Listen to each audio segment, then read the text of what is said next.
नमस्कार साथियों, एक बार फिर मैं दीपंकर समझदार चार्टर्ड अकाउंटेंट, आपका दोस्त और बिजनेस ग्रोथ एसोसिएट। आज बहुत इंपॉर्टेंट टॉपिक पे बात करने वालों कि सेक्शन 8 कंपनी में क्लॉज 85 और 65 का कंसेप्ट क्या है, इसमें फाइनेंस वर्ड अगर लिखा हुआ मेमोरेंडम में तो उसका क्या फर्क पड़ता है और बैंक खाता खुलेगा या नहीं खुलेगा। अच्छा, एक और चीज ऐड कर देता हूं, इसमें सीआईसी रजिस्ट्रेशन मिलेगा कि नहीं मिलेगा। तो मैं आपको सबसे पहली बात बता दूं कि ये रजिस्ट्रेशन हम लोगों को सेक्शन 8 वाला, ये एक तरीके से प्राइवेट लिमिटेड कंपनी है, लेकिन क्योंकि ये नॉन प्रॉफिट ऑर्गेनाइजेशन है, क्या है, एनपीओ कैटेगरी में आता है, इसीलिए यहां पर जैसा आरबीआई में नॉर्म्स है कि 10 करोड़ का कैपिटल होना चाहिए फाइनेंसिंग बिजनेस करने के लिए, माइक्रो फाइनेंस बिजनेस करने के लिए, आपको यहां 10 करोड़ का कैपिटल रखने की जरूरत नहीं है। 1 लाख की पूंजी से भी आप अपना बिजनेस कर सकते हो। इसीलिए ये जो क्लॉज है, ये क्लॉज बहुत ज्यादा इंपॉर्टेंट है आपको ये क्लियर करने के लिए कि ये एनजीओ जैसा आपको फील होता है। आपको लगता है सर ये एनजीओ है तो यहाँ पे प्रॉफिट हम लोग दिखा सकते हैं कि नहीं दिखा सकते हैं। पहला चीज बता दूं, वापस आते हैं क्लॉज 85 और 65। 85 ये क्लॉज क्या होता है, 85 क्लॉज कहता है कि जितने भी सोशल सर्विसेज हैं, सोशल एक्टिविटीज है, ये सारी चीजें करना है। लेकिन बता दूं सेक्शन 8 अपने आप में ही सोशल एक्टिविटी वाला सेक्शन है और उसमें क्लॉज 65 ये कहता है फाइनेंस एंड अदर एक्टिविटीज। तो 85 में जो है उसमें सोशल एक्टिविटीज पूरी आती है, जिसमें माइक्रो फाइनेंस वाला काम भी आप कर सकते हो अगर आपने मेमोरेंडम में उस चीज को अप्रूव कराया है तो। क्योंकि मैं आपको ये बता सकता हूं कि कोई भी व्यक्ति अगर मेमोरेंडम में माइक्रो फाइनेंस या माइक्रो फाइनेंस सर्विसेज को डाला है और उसको मिनिस्ट्री ऑफ कॉर्पोरेट अफेयर ने अगर अप्रूव किया तो आप ये मान के चलो कि वो उसको कोई प्रॉब्लम नहीं है, आप माइक्रो फाइनेंस का बिजनेस कर रहे हो। ये क्लॉज कोई नहीं देखता है, क्लॉज कोई भी नहीं देखता है। क्लॉज 85 की 65 से कोई लेना देना नहीं है। क्लॉज 85 में आप आराम से फाइनेंस का बिजनेस कर सकते हो, माइक्रो फाइनेंस का बिजनेस कर सकते हो।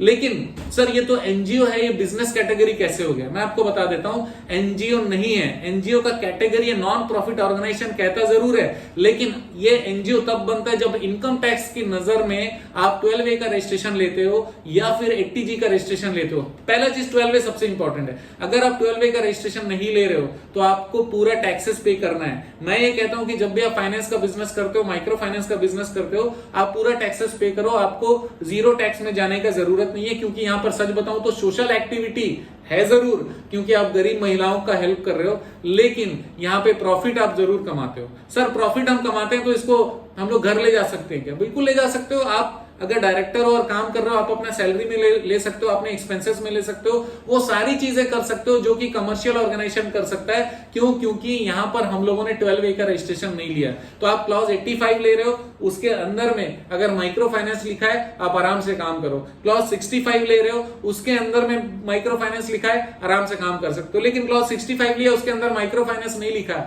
प्रॉपरली, तो फिर जब लिखा ही नहीं तो आप कर नहीं सकते। कुल मिलाकर ये मेमोरेंडम हमारा गाइड है। मेमोरेंडम में अगर लिखा है कि आप माइक्रो फाइनेंस कर सकते हो, इसका मतलब कर सकते हो। अब हमारे क्लाइंट ने बोला सर हमको एक जन ने बता रहा है कि सर इसमें तो माइक्रो फाइनेंस का काम कर ही नहीं सकते। मैं बोला वो एक जन वाले जो कलाकार है ना, उनसे हमको कोई लेना देना नहीं है।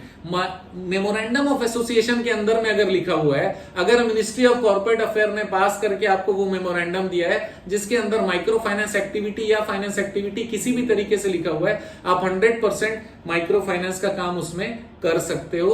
और माइक्रो फाइनेंस के जो रूल्स हैं वो अलग से हमारे बहुत सारे वीडियोस में आरबीआई गाइडलाइन को मद्देनजर रखते हुए हम लोगों ने ऑलरेडी बताया हुआ है। तो आपको वो सारी एक्टिविटीज पे ध्यान देना पड़ेगा कि कितना लोन दे सकते हैं, कितना नहीं दे सकते। आज का वीडियो उसके लिए नहीं है। तो पहला चीज ये आंसर सॉल्व कर लो, 85 में फाइनेंस कर सकते हैं कि नहीं सर? बिल्कुल कर सकते हैं। हमारे बहुत सारी कंपनी ऑल ओवर इंडिया में है जो हम लोगों ने फॉर्मेशन कराए या फिर हम हमारे रिलेटिव की होगी।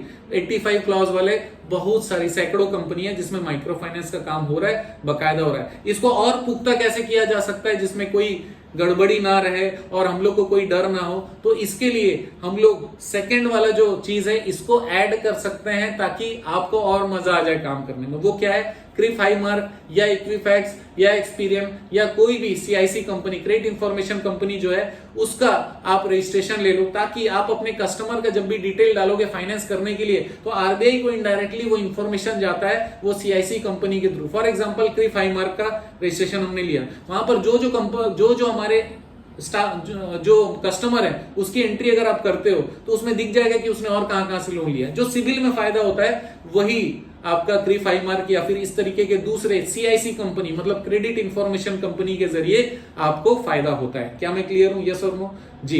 तो 85 क्लॉज में कर सकते हैं, यस कर सकते हैं। उसको और पुख्ता कैसे बना सकते हैं? आप उसमें CIC रजिस्ट्रेशन ले लीजिए। सर क्लॉज 65 अगर नहीं हुआ तो मैं नहीं कर सकता, गलत बात है। सर बैंक मेरा खाता नहीं खोल रहा है, बैंक वाले को जिंदगी में पता नहीं कि क्लॉज 85 क्या होता है, क्लॉज 65 क्या होता है। बैंक वाले को सिर्फ इससे मतलब होता है कि मेमोरेंडम में क्या लिखा हुआ है, आपको क्या राइट है।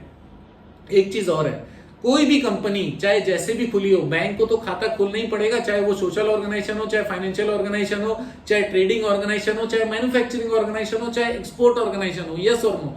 जब उसको खाते खोलने ही है वो खाता खोलेगा ही, वो मना कर ही नहीं सकता। ये मन का फितूर है या कोई कलाकार है जो आपको कहीं ना कहीं से भड़का रहा है या फिर आपको कुछ ज्ञान दे रहा है एक्स्ट्रा, जो कि उनके हाथ का नहीं है। कई बार क्या होता है, बहुत सारे प्रोफेशनल लोग, काम नहीं मिलता, किसी और को मिल गया उनके क्लाइंट का, उनको बहुत ज्यादा परेशानी हो जाती है। हम लोग क्लियर बोलते हैं जब भी बात करने। अच्छा एक चीज और बता दूं, अगर आप प्रोफेशनल हो और आप मेरी बात सुन रहे हो तो आप अपने क्लाइंट के साथ में जो भी डिस्कशन होता है सारी रिकॉर्डिंग जरूर कर लीजिए, क्योंकि हम लोग अपने क्लाइंट के साथ पहले दिन से जो जो बात करते हैं वो सारा चीज रिकॉर्ड करते हैं, चाहे वो फोन पे बात करें, चाहे हम लोग डायरेक्टली मीटिंग में बात करें।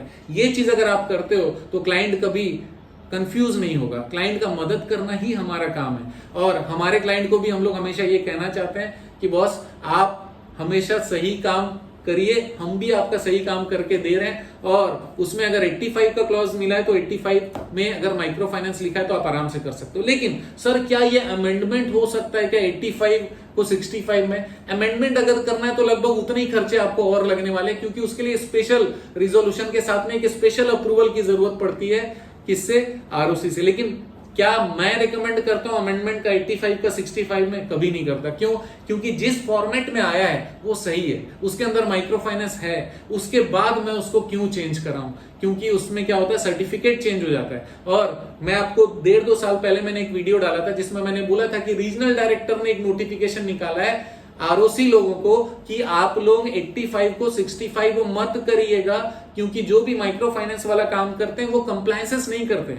लेकिन फिर भी अगर आपको ऐसा लगता है कि 85 क्लॉज को 65 में करना है तो आप इसलिए कर सकते हो क्योंकि सामने वाला ये लिख कर देता है कि इन्होंने सारे कंप्लायंसेस किए और इनकी बात से मैं संतुष्ट हूं, इसीलिए क्लॉज 85 को 65 में कन्वर्ट कर रहा हूं। लेकिन सर उसमें एक्स्ट्रा पैसा लगेगा क्या? बिल्कुल, जितना आपका रजिस्ट्रेशन में कॉस्ट लगा हुआ ना उसके आसपास ही खर्चे उसमें और एडिशनल लगने वाले हैं। तो सर ये करना चाहिए कि नहीं करना चाहिए? अगर आपके दिमाग में फितूर है तो करो, अगर नहीं है, सच बताऊं बिल्कुल जरूरत नहीं है। क्लॉज 85 सही है जिसमें माइक्रो फाइनेंस लिखा हो, उसके साथ में आप CIC रजिस्ट्रेशन के लिए अप्लाई करिए। सर CIC रजिस्ट्रेशन कितने दिन में आ जाता है? 1.5-2 महीने लग जाते हैं, कई बार 3 महीने भी लग जाते हैं, लेकिन मिलता जरूर है, मिलेगा ही। और मिल गया मतलब और ज्यादा अच्छा है। लेकिन धंधा कब से चालू कर सकते हो?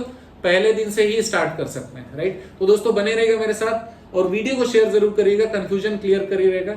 आपका दिन जबरदस्त और शुभ हो। बहुत बहुत धन्यवाद।